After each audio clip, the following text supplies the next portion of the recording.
Check this out, guys. Denver is now put on notice by nearby Euroa for transporting migrants to their community.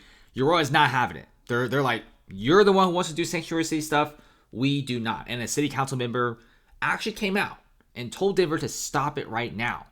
And let me tell you guys, many U.S. citizens are fed up with the migrant crisis. In fact, people are saying, why is Little Denver even considered doing the migrant crisis? City's population is only 700,000. It's not even a coastal city. It doesn't have any sort of big financial backing like Chicago and New York City. Why did Denver choose to do the migrant crisis? And not to mention, they took in just as many migrants as Chicago, who has triple the population. And Chicago can't even handle this kind of traffic. How can Denver handle this traffic? Denver is literally collapsing. And Denver is so bad right now that they're asking nearby cities like Lakewood and also Euroa over here to take in some of the migrants, which both cities have said no. They cannot. It's not because they're mean.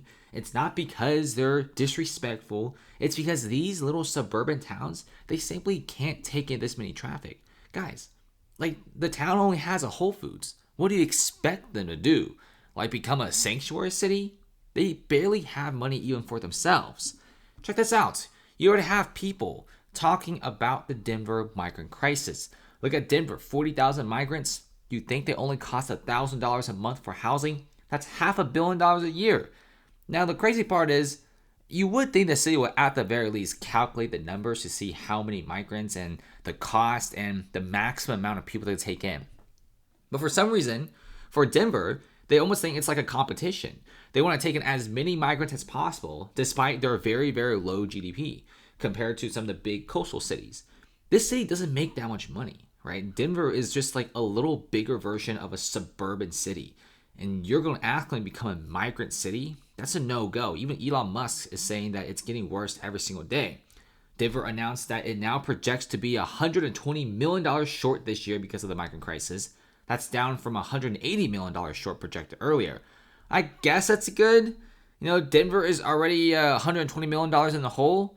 Maybe not like $180 million in the hole, but it's still $120 million short. That is a lot of money. Denver is spending millions of dollars on migrant crisis. They're cutting jobs.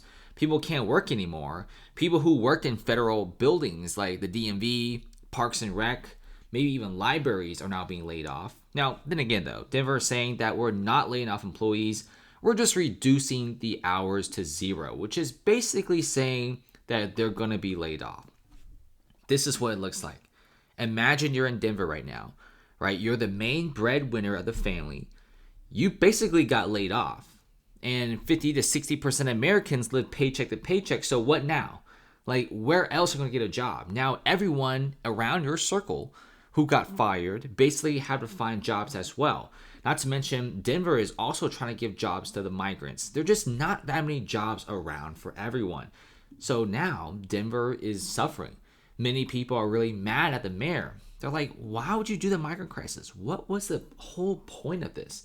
It really doesn't make any sense. It really doesn't. Many people in Denver, Lakewood, and Euroa are absolutely sick and tired of the migrant crisis. They don't want to do this anymore.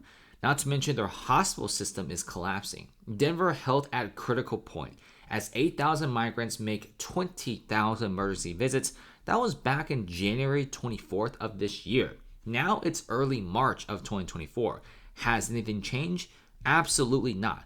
In fact, there's more migrants than ever before. UC Health even said that they are owed about 50 to 70 million bucks. A lot of money from all the constant emergency visits. We're looking at 20,000 emergency visits, right? In just like a couple months. Many of Denver's own residents are being turned away because it's constantly being flooded with migrant visits. Doctors and nurses are overworked, and pharmacies are always flooded with people. This is not the scene that you want for Denver, which has always been known as a fantastic post-pandemic city, is now being turned to nothing. Many residents want out. They don't want to stay here anymore. Many investments which thought about going to Denver are now pulling out.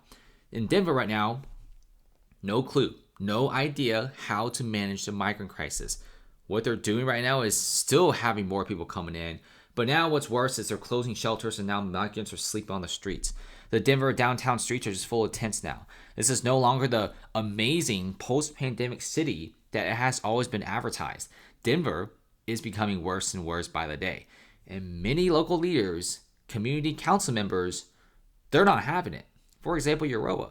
They're like, not in this city. They're done. People are frustrated, jobs are being laid off, and it's getting to a point where Mayor Mike Johnson is already starting to do damage control. Thanks for watching, guys. Comment below. How do you guys feel about this? And what are your thoughts about Denver and how can they reverse themselves?